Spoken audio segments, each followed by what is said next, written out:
What's up, hobos? Today we got another informative video. I've gotten a lot of comments on my other video about how to loop killers, and people wanted to know how to counter looping because a lot of people don't really know how to counter looping properly. So I'll go over the basics and the very intricate and then killer specific tips and tricks that you can do, because there's a lot of techs that work on specific killers but not others. But I've been experimenting a lot with it. And what I highly recommend doing is, if you're getting loop that tile as tightly as you possibly can, because that's going to first make it so you have to travel less distance than the survivor. Killers can't loop a few loops quite as tight as survivors, but there's also a lot of loops that killers can actually hug the wall a lot tighter.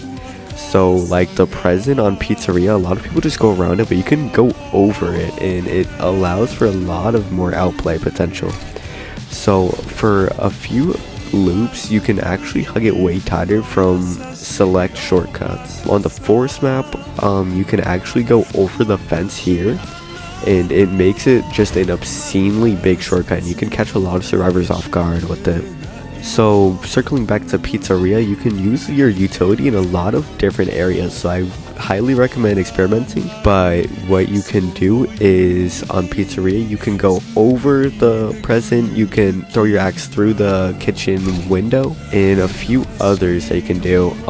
Alongside that, going through the present, you can put another bear trap just there, and it'll act like a secondary present where survivors have to loop it way looser, and it's gonna make it so you just catch up to them extremely quick. Second off of SpringTrap, moving on to Mimic, you can jump over just an obscene amount of obstacles. Like, you can jump over majority of obstacles that are about waist height.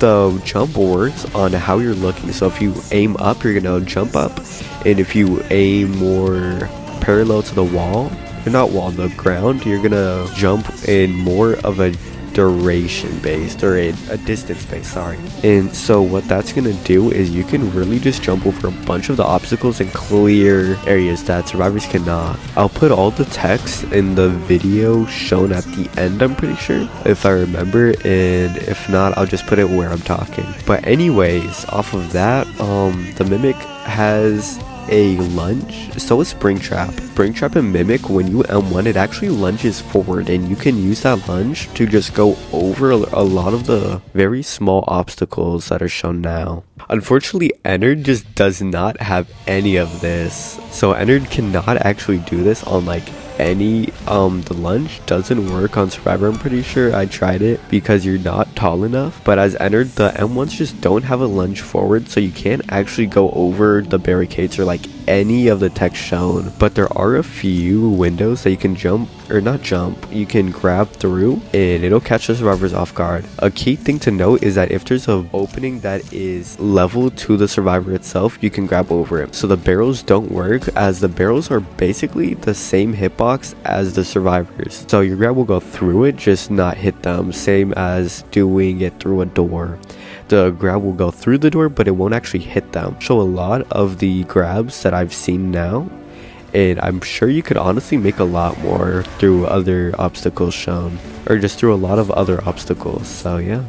Moving on from the grabs of Ennard, there's a lot of anti-loop that you can do similar to SpringTrap's traps. What I mean by this is Ennard has these like maggots, I guess, I think they're eyeballs actually, that they just kind of slither around for like 3 minutes. And it will grab onto the survivor, and it'll force them to shake their screen and make them stop moving if they want to get them off. They do passive damage when they're on a survivor, and once they're off of the survivor, they will explode after a short amount of time. So these can be used as extremely good anti-loop, and it honestly just shuts down every loop in the game, as long as it's not too wide. So shown now is a few examples of it, and as long as the loop is pretty tight, or relatively small, the worms will do perfectly fine at just countering the loop completely. So this is like the forest's tower loop, the warehouse's ramp loop, the main loop, Pizzeria's main loop. All the loops like that aren't very wide can be heavily outplayed just with the click of the button. So just as much as you can, try to use your utility to counteract looping.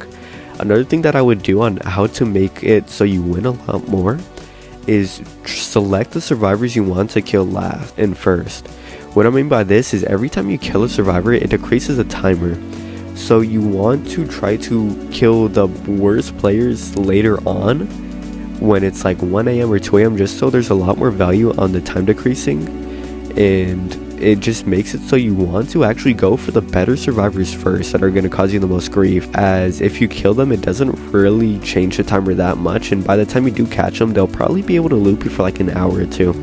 So just getting that slowdown is very quick, and once it's 1 or 2 AM, then you can start going after the worst survivors, and it honestly just reverses the entire amount of time that it took you to kill them. So if you kill one person at 2, then you kill just a few others that are a little bit worse, it'll actually just decrease the timer back to 1. It's really strong. But yeah, with all that out the way, I do hope you liked the video. I was going to talk about the decreased stamina depletion, but they actually just removed it in this update, so I couldn't really talk about that.